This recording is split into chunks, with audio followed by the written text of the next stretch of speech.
Ένας πυροσβέστης, ένα πυροσβεστικό όχημα να διευκολύνει, ήταν αμαρτία από το Θεό.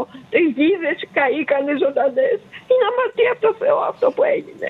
Παρακαλάγαμε τον δασαρχείο, δώστε μας ένα κομμάτι να κάνουμε αντιπυρική ζώνη, που δεν είναι λόγο. Να τώρα τα αποτελέσματα. Πέφτανε αεροπλάνα παλιά και γόντουσαν πιλότοι και εγώ χάναμε πιλότους μας. Ναι, βέβαια. Μα αυτό συμβαίνει παντού. Και το σπίτι κάηκε. Κάηκε το σπίτι σας? Ναι, ρούχα, πράγματα μέσα.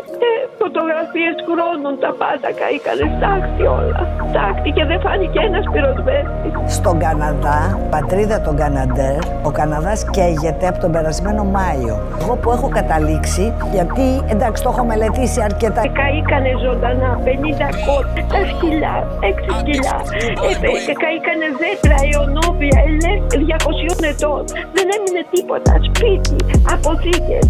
Που πιστεύω ότι η Ελλάδα υστερεί παρά τους νόμους που έχουν κατά καιρούς κάνει όλες οι κυβερνήσεις. Το θέμα των εθελοντών. Το Grand Canyon γιατί καίγεται?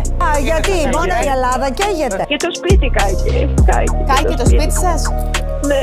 Γιατί μόνο η Ελλάδα καίγεται? Επί αυτής της κυβέρνησης κάηκε η Πάρνηθα, η Ηλία, η Αττική, οι υπόλοιποι και ο άγνωστος στρατιώτης, να μην ξεχνιόμαστε. Μέχρι και το Σύνταγμα. Μα αυτή δεν είναι κυβέρνηση. Αυτή είναι ο Νέρονας σε συσκευασία πολλών ανθρώπων. Μα ο Νέρον είχε τόση επιτυχία στη φωτιά, αναρωτιέμαι, και έχει γίνει τόσο διάσημο στην ιστορία. Μα δεν άφησαν τίποτα.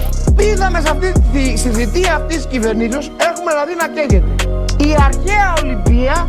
Προσέξτε, εικόνες. Η αρχαία Ολυμπία, ο άγνωστος στρατιώτης, το κέντρο της Αθήνας και ο τελευταίος πνεύμονας πρασίνου της Αττικής. Τι άλλο θέλετε, ρε παιδιά? Να τους δώσουμε και βραβείο, τι θέλετε? Να πούμε μπράβο, τι σπουδαίοι που είστε, τι καλά που τα κάνετε. Δηλαδή ο ορισμός της αποτυχίας ποιος είναι? Τι πρέπει άλλο να καεί για να πούν κάποιοι ότι ναι, απέτυχε η κυβέρνηση? Το Grand Canyon γιατί καίγεται? Γιατί μόνο η Ελλάδα καίγεται?